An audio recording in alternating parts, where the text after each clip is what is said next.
আসসালামু আলাইকুম রহমতুল্লাহ। কেমন আছো সবাই? আশা করতেছি সবাই অনেক ভালো আছো। তো আজকে আমরা আলোচনা করব কোয়ান্টাম সংখ্যা এবং প্রধান কোয়ান্টাম সংখ্যা নিয়ে, এই দুইটা টপিক নিয়ে। তো এই কোয়ান্টাম সংখ্যাটা এতটাই গুরুত্বপূর্ণ তোমাদের জন্য, তোমরা যদি এই টপিকগুলো খুব ভালোভাবে বুঝতে না পারো, সঠিক ধারণা না নিতে পারো, তাহলে না তোমরা রসায়নের মজাটা আসলে বুঝতে পারবে না। ঠিক আছে? এই জন্য এই কোয়ান্টাম সংখ্যার যে টপিকগুলো আছে এগুলো তোমরা একদম মনোযোগ দিয়ে ধারাবাহিকভাবে করার চেষ্টা করবা, তাহলে রসায়নে আসল রসটা তোমরা বুঝতে পারবা। ঠিক আছে? ও একটা খুশির সংবাদ দেই, সেটা হলো আমরা কিন্তু বলেছিলাম তোমরা যারা এইচএসসিতে আছো তাদের ফুল কেমিস্ট্রি কোর্সটাকে একদম ফ্রিতে লঞ্চ করব। এই ধারাবাহিকতায় আজকে আমাদের প্রথম ক্লাস, আমরা চ্যাপ্টার 2 থেকে শুরু করছি, ফার্স্ট পার্টের গুণগত রসায়ন। তো আজকে এই টপিকগুলো নিয়ে আলোচনা করব। দুইটা টপিক কী কী বলছি, একটা হলো কোয়ান্টাম সংখ্যা কাকে বলে, আর একটা হলো প্রধান কোয়ান্টাম সংখ্যা কী বা কাকে বলে, বিশ্লেষণগুলো করব। তো প্রথমে আসো যে কোয়ান্টাম সংখ্যা এটা কি বা কাকে বলে, কিভাবে বুঝবো আমি এগুলো, তাই না? তো এই যে কোয়ান্টাম সংখ্যা কাকে বলে, এই ব্যাখ্যাটা বা এই উত্তরটা দেওয়ার আগে আমি তোমাকে ছোট্ট একটা গল্প বলি। এই গল্পটার সঙ্গে একটু রিলেট করার চেষ্টা করবে, ইমাজিন করার চেষ্টা করবে, দেখবা এই গল্পের ভিতরেই পুরো পড়াটা থাকবে। ঠিক আছে? সেটা হলো কি, ধরে নাও তুমি এবং তোমার বন্ধু তোমরা একদিন রাস্তা দিয়ে হাঁটতেছো, তোমার বাড়ির দিকে যাচ্ছ বা তোমার বাসার দিকে যাচ্ছ। তো তোমার বাসাটা ধরে নাও এরকম একটা বাসা, 5-6 তলা একটা বাসা, এরকম একটা বাসা। ধরে নাও 1 2 3 4, এটা ধরে নাও 1 নাম্বার তালা, এটা 2 নাম্বার তালা, 3 4 5 6, না আরও বড় করে দাও, ধরো 7 তালা। ঠিক আছে? এরকম একটা বিল্ডিং, এটা তোমার বাসা। তো তুমি এবং তোমার বন্ধু এই পাশ দিয়ে যাচ্ছ। ঠিক আছে? হাঁটতেছো, হাঁটার সময় তুমি তোমার বন্ধুকে বলতেছো, বন্ধু দেখ এই যে বিল্ডিংটা আছে না, এটা হলো আমার বাসা, সময় পাইলে কোনো এক সময় আসিস আমার বাসায়। বলে তোমার বন্ধু তোমার বন্ধুর বাসায় চলে গেল, তুমি তোমার বাসায় ঢুকে গেলা। ঠিক আছে? তো একদিন তুমি তোমার বন্ধুকে ফোন দিছো, যে বলতেছো, বন্ধু তুই কোথায় রে? তোমার বন্ধু বলছে আমি এই জায়গায় আছি। তো বলতেছি তুই একটু আমার বাসায় আয়, তো আমার একটা পড়ার সমস্যা হয়েছে, তো একটু এসে আমাকে একটু বুঝে দে। ঠিক আছে? তো তোমার বন্ধু কিন্তু মনে করছে আমি তো তোমার বাসাতে যেতে পারবেই, সে কারণ তোমার বাসা তো সে দেখছে। তো তোমার বন্ধু এখন কি করছে, তোমার ফোন পেয়ে তোমার বাসার সামনে আসছে, তোমার বন্ধু চলে আসছে। বন্ধু আসার পর তোমাকে কি সে খুঁজে পাবে? পাবে না। কেন পাবে না? কারণ দেখো এই যে 5 তলা বা 7 তলা বা যত বড় একটা বিল্ডিং, এই বিল্ডিংয়ের তোমার বন্ধু কোন তালায় আছে, কোন ফ্লোরে আছে, অর্থাৎ কোন ইউনিটে আছে, এগুলো কিন্তু তুমি জানো না। চাইলেও কিন্তু তুমি তোমার বন্ধুকে খুব সহজে খুঁজে বের করতে পারবে না, বা তোমাকে সে খুঁজে বের করতে পারবে না, তাই না? তো এখন তোমার বন্ধু এখানে আসার পর তোমাকে ফোন করতেছে যে বন্ধু আমি তো তোর বিল্ডিংয়ের সামনে দাঁড়িয়ে আছি, তুই আসলে কয় নাম্বার ফ্লোরে আছিস বা কয় তলায় আছিস তুই? তখন তোমার বন্ধু বলতেছে আরে চলে আয়, তুই 4 তলায় চলে আয়, আমি 4 তলাতে আসি। মানে তুমি 4 তলাতে আসো সেটা তুমি তোমার বন্ধুকে বলে দিলা। ঠিক আছে? তো তোমার বন্ধু খুব সুন্দর করে 4 তলাতে চলে গেল, এখানে 4 তলাতে চলে গেছে। তো 4 তলাতে যাওয়ার পর আর একটা ঝামেলায় পড়ে গেল, সেটা হলো কি, বলতেছে বন্ধু এখানে দেখতেছি অনেকগুলো ইউনিট, তুই কোন ইউনিটে আছিস? তখন তুমি বলে দিচ্ছি আরে আমি 2 নাম্বার ইউনিটে আছি, তুই 2 নাম্বার ইউনিটে চলে আয়। ঠিক আছে?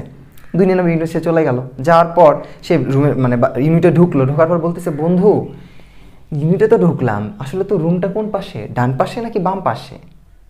তখন তোমার মানে তুমি বলতেছে আরে বাম পাশে চলে আয়।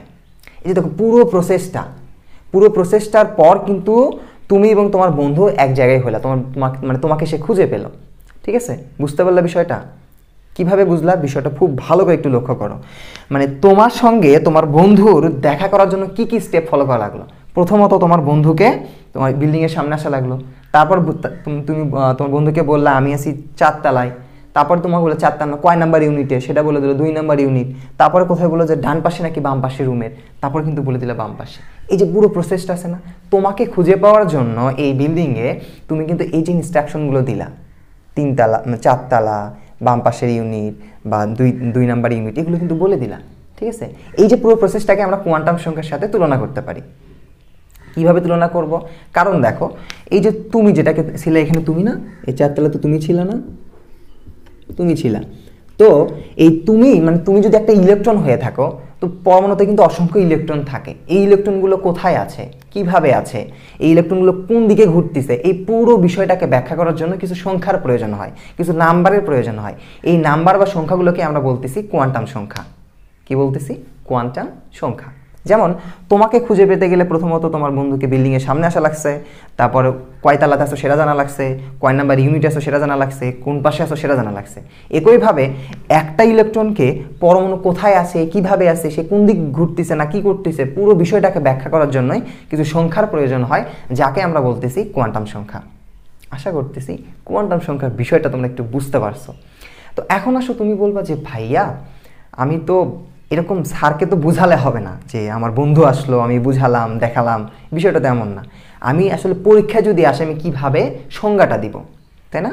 সংজ্ঞাটা একটু দেওয়ার চেষ্টা করি। দেখো আমি যদি এই যে বিল্ডিংয়ের মতো একটা পরমাণু আঁক করে নিই, দেখো ধরে নাও এরকম একটা নিউক্লিয়াস দিলাম, প্রথম শক্তির স্তর, প্রথম তালা, দ্বিতীয় তালা, তৃতীয় তালা, আর দিব আর দেওয়ার দরকার নাই, এই তিনটা দিয়েই বোঝাই। ধরে নাও এটা একটা নিউক্লিয়াস, নিউক্লিয়াসকে কেন্দ্র করে এখানে একটা ইলেকট্রন আছে, ঠিক আছে? ইলেকট্রনটা কিন্তু ঘুরতেছে চতুর্দিকে এরকম মানে জোরে ঘুরতেছে। আর কথা হলো এখান থেকে আমরা কোয়ান্টাম সংখ্যার সংজ্ঞাটা দিব যে নিউক্লিয়াসকে কেন্দ্র করে, অর্থাৎ দেখো এই যে একটা নিউক্লিয়াস আছে না, এই নিউক্লিয়াসকে কেন্দ্র করে ঘূর্ণনরত ইলেকট্রনের, এই যে ইলেকট্রনটা কিন্তু ঘুরতেছে, ঘূর্ণনরত ইলেকট্রনের অবস্থান, ঠিক আছে, তারপর তার উপস্তর, ত্রিমাত্রিক দিকবিন্যাস ইত্যাদি সুনির্দিষ্টভাবে ব্যাখ্যা করার জন্য যে সংখ্যাগুলো ব্যবহার করা হয় বা নাম্বারগুলো ব্যবহার করা হয় তাকে কিন্তু আমরা বলতেছি কোয়ান্টাম সংখ্যা, ঠিক আছে? আমি সংখ্যাটা আরেকবার বলি, আমি কি বললাম? নিউক্লিয়াসকে কেন্দ্র করে এই ঘূর্ণনরত ইলেকট্রনের অবস্থান, উপস্তর, ত্রিমাত্রিক দিকবিন্যাস ইত্যাদি ব্যাখ্যা করার জন্য যে সংখ্যাগুলো ব্যবহার করা হয় তাকে কিন্তু আমরা বলতেছি কোয়ান্টাম সংখ্যা, ঠিক আছে? আমরা এই কোয়ান্টাম সংখ্যা বিষয়টা কিন্তু আশা করি বুঝতে পারছি। তো এখন আসো যে ভাই আমি কোয়ান্টাম সংখ্যা বিষয় বুঝতে পারলাম, কিন্তু এই কোয়ান্টাম সংখ্যা কত প্রকার, তাই না? এই কোয়ান্টাম সংখ্যা কিন্তু 4 প্রকার। কত প্রকার? 4 প্রকার। এখন তুমি আমার প্রশ্ন করবে কি কি, তাই না? হ্যাঁ, এটা প্রথমটা হলো যে প্রিন্সিপাল কোয়ান্টাম নাম্বার, যাকে আমরা প্রধান কোয়ান্টাম সংখ্যা বলে থাকি। তারপর আছে হলো সহকারী কোয়ান্টাম সংখ্যা, যাকে আমরা ইংলিশে বলে থাকি যে সাবসিডিয়ারি কোয়ান্টাম নাম্বার বা অ্যাজিমুথাল কোয়ান্টাম নাম্বার বলে থাকি। 3 নম্বরে আছে হলো ম্যাগনেটিক কোয়ান্টাম নাম্বার বা চুম্বক কোয়ান্টাম সংখ্যা, আর 4 নম্বরে আছে হলো স্পিন কোয়ান্টাম সংখ্যা বা ঘূর্ণন কোয়ান্টাম সংখ্যা। তো আমরা এই প্রত্যেকটা নিয়ে আলোচনা করব। তো আজকে যেটা আলোচনা করব সেটা হলো প্রিন্সিপাল কোয়ান্টাম নাম্বার বা প্রধান কোয়ান্টাম সংখ্যা, অর্থাৎ প্রধান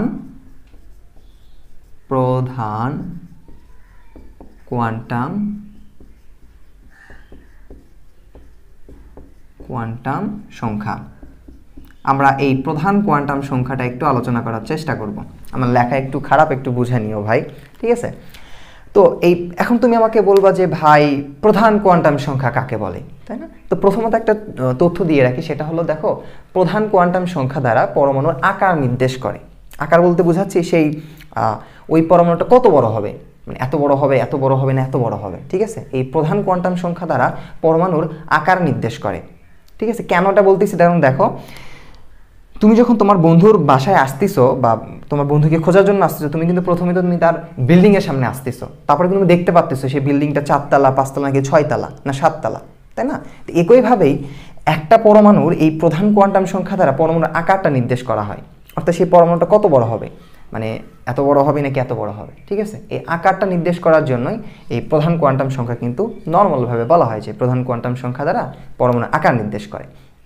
তো এখন আসো যে আমি বুঝলাম, এতটুকু বুঝলাম, কিন্তু আমাকে যদি স্যার কখনো বলে যে তুমি এর সংজ্ঞাটা দাও, প্রধান কোয়ান্টাম সংখ্যার সংজ্ঞাটা দাও, তখন আমি কি করব, তাই না?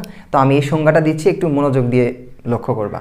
আর একটা বিষয় যে এই সংজ্ঞাগুলো কিন্তু একজন এক একভাবে দেয়, আমি যেটা বলতেছি আমারটাই যে ঠিক বাকিগুলো যে ভুল, বিষয়টা কিন্তু এমন না, ঠিক আছে? এই সংজ্ঞাগুলো একজন এক একভাবে দেয়। তো আমি যদি এই প্রধান কোয়ান্টাম সংখ্যার সংজ্ঞাটা দিই, তখন আমি বলবো, মুখস্থর বিষয় না, একটু বোঝার চেষ্টা করো, যে নিউক্লিয়াসকে কেন্দ্র করে ইলেকট্রন সর্বদা যে কক্ষপথে ঘূর্ণনরত অবস্থায় থাকে তাকে কিন্তু আমরা বলতেছি প্রধান কোয়ান্টাম সংখ্যা। আমি আরেকবার বলি, কি বললাম? এই যে নিউক্লিয়াসকে কেন্দ্র করে ইলেকট্রন সর্বদা যে কক্ষপথে ঘূর্ণনরত অবস্থায় থাকে তাকে আমরা বলতেছি প্রধান কোয়ান্টাম সংখ্যা। তো এই প্রধান কোয়ান্টাম সংখ্যাকে আমরা প্রকাশ করি ছোট হাতের এন দ্বারা। কি দ্বারা? এই ছোট হাতের এন দ্বারা, ঠিক আছে?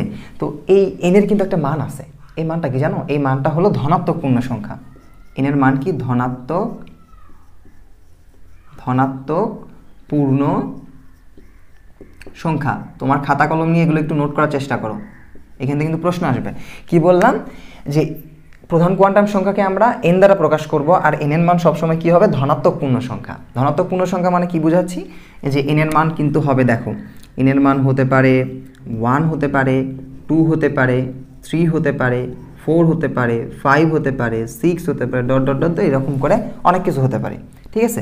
তো এখন যখন এই যে 1 2 3 4 5 6 হচ্ছে, তখন বিজ্ঞানীরা এদের কিছু নাম দিল, ঠিক আছে, চিহ্ন দিয়ে প্রকাশ করলো, নাম দিয়ে। সেটা হলো কি, দেখো যখন n = 1 হচ্ছে তখন আমরা তাকে বললো কে শেল, শেল, ঠিক আছে। আবার যখন 2 হচ্ছে তখন বলতেছে এল, 3 হইলে এম, 4 হইলে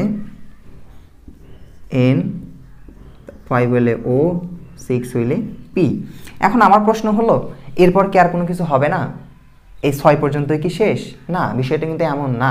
আমরা কিন্তু বলছি যে n এর মান ধনাত্মক পূর্ণ সংখ্যা, তার মানে এখানে 6 এর পর 7 হবে, তারপর 8 হবে, 9 হবে, 10 হবে, এরকম ডট ডট দিয়ে চলতেই থাকবে।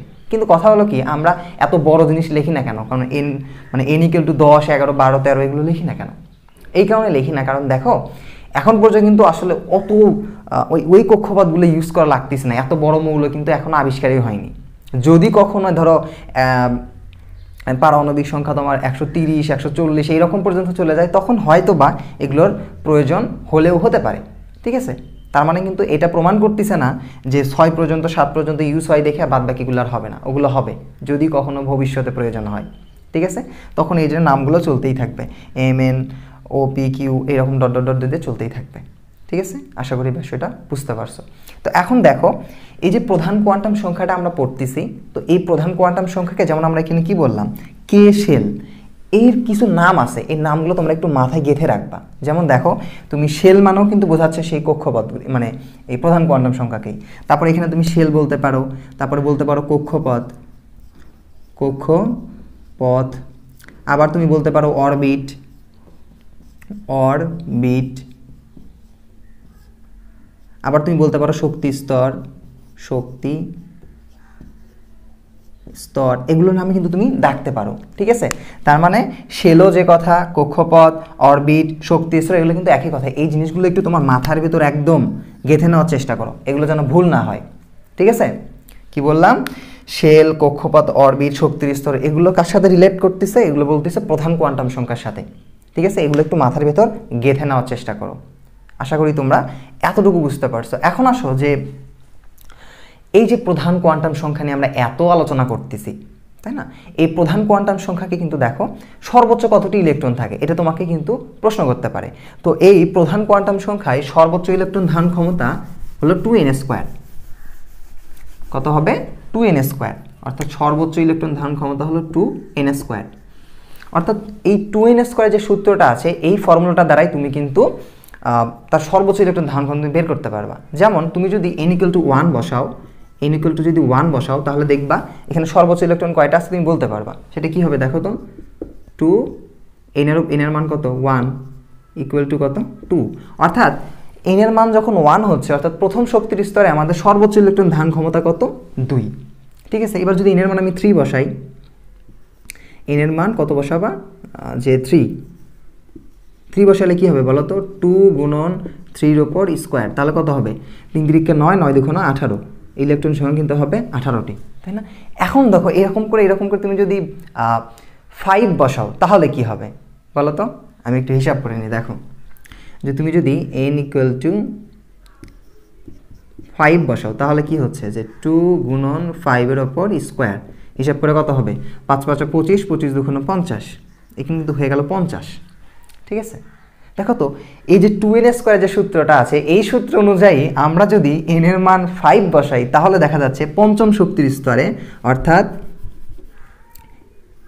n = 5-এ আমাদের সর্বোচ্চ ইলেকট্রন ধারণ ক্ষমতা দাঁড়াচ্ছে 50। কিন্তু আদৌ কি কোনো শক্তির স্তরে 50টা ইলেকট্রন থাকে না, কিন্তু সর্বোচ্চ ইলেকট্রন ধারণ ক্ষমতাই কিন্তু n = 32 পর্যন্ত। অর্থাৎ এই যে তুমি যদি n = 4 বসাও, তাহলে দেখবা যে 2 × 4 এর উপর স্কোয়ার, তাহলে কি হচ্ছে, 4 4 16, 16 2 × 32, অর্থাৎ সর্বোচ্চ ইলেকট্রন ধারণ ক্ষমতায় কিন্তু 32টা করে ইলেকট্রন থাকে। কিন্তু আমরা কিন্তু বললাম কি সর্বোচ্চ ইলেকট্রন ধারণ ক্ষমতার সূত্র হলো 2n²। সে 2n² যদি হয়ে থাকে তাহলে কিন্তু 50টা ইলেকট্রন থাকার কথা পঞ্চম শক্তির স্তরে, ষষ্ঠ শক্তির স্তরে আরও বেড়ে যাওয়ার কথা, কিন্তু এমনটা কিন্তু হয় না। সর্বোচ্চ ইলেকট্রন থাকেই হলো 32টা, এই 32টা, ঠিক আছে? কিন্তু এমনটা কেন হয়, কারণটা কি, তাই না? এর কারণ হলো দেখো, এই যে আমরা 2n² যে ফর্মুলাটা ইউজ করতেছি বা সূত্রটা ইউজ করতেছি, এর কিছু সীমাবদ্ধতা আছে। এই সীমাবদ্ধতা হলো কি, দেখো এই 2n² সূত্রটা শুধুমাত্র n = 1 থেকে 4 পর্যন্তই হবে। এই 1 থেকে 4 পর্যন্ত আমি ইউজ করতে পারবো, 5, 6, 7, 8 এগুলো ব্যবহার করতে পারবো না। কেন পারবো না? কারণ এখানে সীমাবদ্ধতা আছে, ঠিক আছে? এই সীমাবদ্ধতাগুলো কি, মানে কয়টা সীমাবদ্ধতা আছে, এগুলো যদি তোমরা জানতে চাও প্লিজ আমাকে একটু কমেন্ট বক্সে জানাবা। আমি এই সীমাবদ্ধতা নিয়েও আলাদাভাবে আলোচনা করব, ঠিক আছে? তার মানে এখান থেকে কি বুঝলাম আমরা, সর্বোচ্চ ইলেকট্রন ধারণ ক্ষমতার সূত্র প্রধান কোয়ান্টাম সংখ্যা, সেটা সূত্র হলো 2n², বাট এর সীমাবদ্ধতা আছে, সেটা হলো n = 1 থেকে 4 পর্যন্তই হবে। কারণ সর্বোচ্চ ইলেকট্রন ধারণ ক্ষমতাই আমাদের কত, 32, এর বেশি না, ঠিক আছে? আচ্ছা, এত কিছু গেল। এখন দেখো এখান থেকে তোমাকে অনেকভাবে প্রশ্ন করতে পারে। সেটা হলো কিভাবে প্রশ্ন করবে দেখো, সেটা হলো তোমাকে এবার বলতেছে, দেখো আমি যে প্রথমে বলছিলাম প্রধান কোয়ান্টাম সংখ্যা দ্বারা পরমাণুর আকার নির্দেশ করে। এখন তোমাকে টিচার প্রশ্ন করতেছে, আচ্ছা তুমি n শেলের জন্য